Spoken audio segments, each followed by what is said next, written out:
નમસ્કાર ગુજરાત, આજના મુખ્ય સમાચારો ઉપર નજર કરીએ એ પહેલા ચેનલ ઉપર નવા છો તો ચેનલને સબસ્ક્રાઇબ કરી દેજો।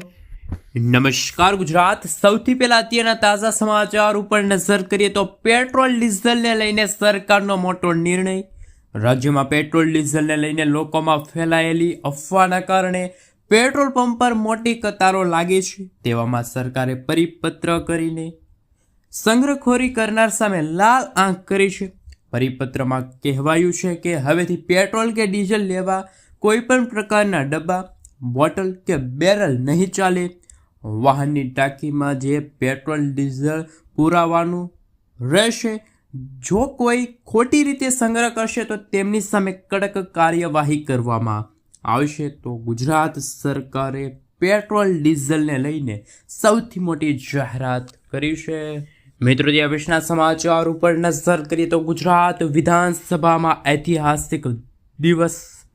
ગુજરાત વિધાનસભા ગૃહમાં બહુમતીથી પસાર થયું છે યુસીસી બિલ। ઉત્તરાખંડ બાદ ગુજરાત બન્યું સમગ્ર દેશનું બીજું રાજ્ય। 7.5 કલાકથી વધુ ચાલી યુસીસી બિલ પર ચર્ચા। બપોરે 3 વાગે વિધાનસભા ગૃહમાં યુસીસી બિલ રજૂ થયું। રાત્રે 10:30 કલાકે યુસીસી બિલ વિધાનસભા ગૃહમાં પસાર થયું। યુસીસી બિલના મતદાન સમયે કોંગ્રેસે ગૃહમાંથી વોકઆઉટ કર્યું। હવે આ બિલ રાજ્યપાલ અને ત્યારબાદ રાષ્ટ્રપતિની મંજૂરી માટે જશે।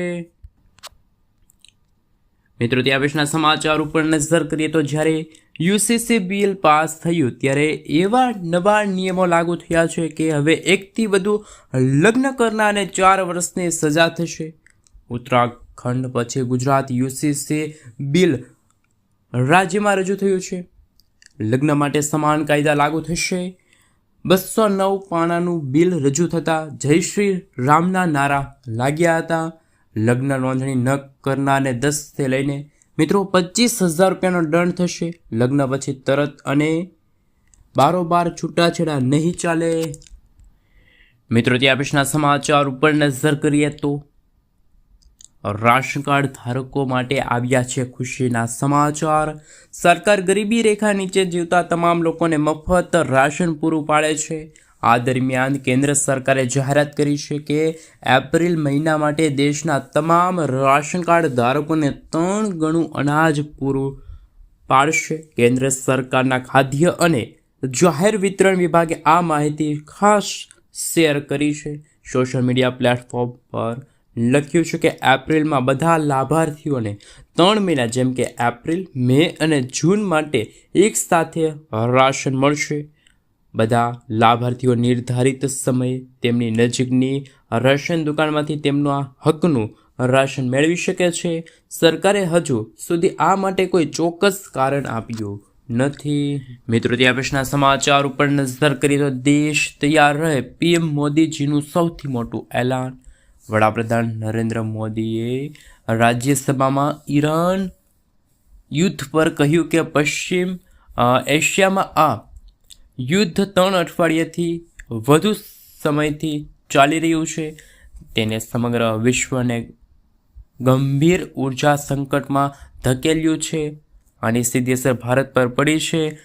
રાજ્યસભામાં પીએમ મોદીએ જણાવ્યું હતું કે ભારત મધ્ય પૂર્વમાં ચાલી રહેલા તણાવ અને તેનાથી પ્રભાવિત તમામ દેશો સાથે વાતચીત કરી રહ્યું છે। પીએમ મોદીએ જણાવ્યું કે મધ્ય પૂર્વમાં યુદ્ધ સમગ્ર વિશ્વ માટે ચિંતાનો વિષય છે।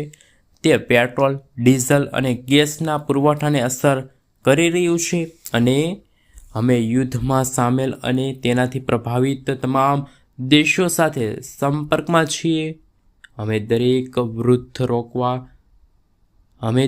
યુદ્ધ રોકવા માટે તણાવ અને ઘટાડા અપીલ કરી છે અને યુદ્ધ ચાલુ રહેશે તો ગંભીર પરિણામો નક્કી છે। આવનારા મોટા સંકટ સામે દેશ તૈયાર રહે। આપણે શાંત અને તમામ પડકારો ઝીલવાના છે। મિત્રો, દેશના સમાચાર ઉપર નજર કરીએ તો સૌથી મોટા સમાચાર સામે આવી રહ્યા છે તેમના વિશે મિત્રો જો વાત કરીએ તો નવી સિસ્ટમ સક્રિય માવઠાની આગાહી વ્યક્ત કરવામાં આવી છે। આ વખતે ઉનાળો નહીં પરંતુ એક આકાશી આફત ગુજરાતમાં ત્રાટકશે। હવામાન નિષ્ણાત અંબાલાલ પટેલની આગાહી મુજબ 26 માર્ચથી રાજ્યના હવામાનમાં મોટી અસ્થિરતા જોવા મળશે.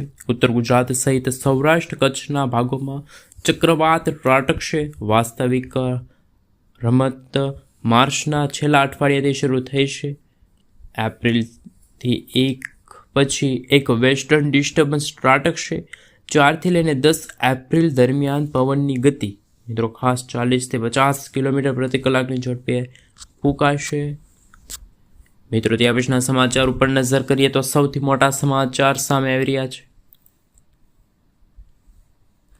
ખાસ કે મિત્રો આપણે જણાવી દઈએ તો પાક નુકસાન સહાય કૃષિ મંત્રીની સૌથી મોટી જાહેરાત.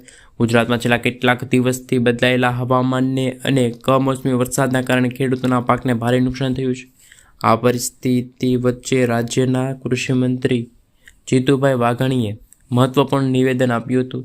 તેમણે જણાવ્યું કે રાજ્યમાં ભારે પવન અને વરસાદના કારણે થયેલા નુકસાનનો અંદાજ મેળવવા કૃષિ વિભાગે તપાસ હાથ ધરી છે. મિત્રો આપણે જણાવી દઈએ તો કે કૃષિ મંત્રીએ જણાવ્યું કે ક્લાઇમેટ ચેન્જના કારણે રાજ્યના અનેક જિલ્લાઓમાં મિત્રો કમોસમી વરસાદ અને જોરદાર પવન ફૂંકાઈ રહ્યા છે અને કુદરતી આફતને કારણે ઊભા પાકને પણ ભારે નુકસાન થઈ શકે છે. પરંતુ મિત્રો જો વાત કરવામાં આવે તો આ સાથે તમામ અસરગ્રસ્ત વિસ્તારોમાં નુકસાનીનો સર્વે કરવાનો રહેશે અને ત્યારબાદ સર્વે આખરી સાથે મિત્રો આપણે જણાવી દઈએ તો કે ત્યારબાદ સર્વેનો આખરી રિપોર્ટ બનાવ્યો છે અને હવે પછી રાજ્ય સરકાર નિયમ અનુસાર ખેડૂતોને સહાય કરવા અન્ય યોગ્ય નિર્ણય લઈ શકે છે. મિત્રો ત્યાં પછીના સમાચાર ઉપર નજર કરીએ તો સૌથી મોટા સમાચાર સામે આવી રહ્યા છે. એમના વિશે મિત્રો જો વાત કરવામાં આવે તો લગ્ન નોંધણી ન કરાવનારને 10થી 25,000 રૂપિયાના દંડ. ગુજરાત કેબિનેટમાં 18 માર્ચે રચાયેલા સમાન નાગરિક સંહિતા યુસીસીના ડ્રાફ્ટમાં મહત્વપૂર્ણ જોગવાઈઓ સમાવેશ થયો છે. નવી વ્યવસ્થા અનુસાર રાજ્યના તમામ દરેક નોંધણી ફરજિયાત રહેશે. નોંધણી ન કરાવનારને 10થી 25,000 રૂપિયાનો દંડ ફટકારવામાં આવશે સાથે પરંતુ લગ્ન અસામાન્ય ગણાશે નહીં. યુસીસી પહેલાંના લગ્ન માટે નોંધણીની વ્યવસ્થા કરવામાં આવી રહી છે.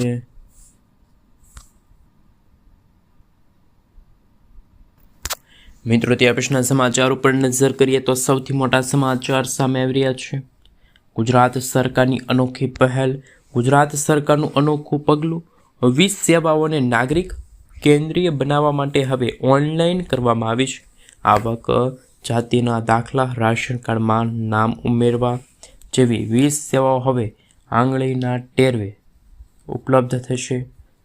ગુજરાત વહીવટીય સુધારા પંચ અને સાથે મિત્રો આપણે જણાવીએ તો કે આ 5મા અહેવાલની અનુસાર સાથે આપણે મિત્રો જોઈ શકો છો એ રીતે સરકાર દ્વારા સૌથી વધુ અરજીઓ ધરાવતી વિવિધ વિભાગની જે 20 જેટલી સેવાઓને ઓનલાઈન કરવામાં આવી રહ્યું નથી. મિત્રો ત્યાં પછીના સમાચાર ઉપર નજર કરીએ તો સૌથી મોટા સમાચાર સામે આવી રહ્યા છે. ગુજરાતમાં માછીમારોને મોટી રાહત. ગુજરાતના દરિયાકાંઠે વસતા માછીમારોને મોટી રાહત પણ મળી છે. ભારત પેટ્રોલિયમ દ્વારા માછીમારી બોટ માટે ભારતે ડીઝલના ભાવમાં ₹10 મિત્રો તમે જોઈ શકો છો. ખાસ મિત્રો આના જ કારણે રાજ્યના હજારો માછીમારોને અગાઉના આ સાથે મિત્રો તમે જોઈ શકો છો એ રીતે આ નિર્ણયના કારણે રાજ્યના હજારો માછીમારોને અગાઉ રાહતના સમાચાર સામે આવ્યા છે.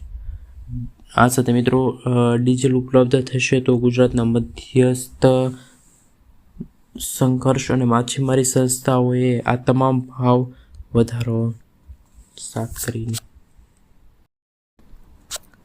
મિત્રો ત્યાર પછીના સમાચાર ઉપર નજર કરીએ તો સૌથી મોટા સમાચાર સામે આવી રહ્યા છે.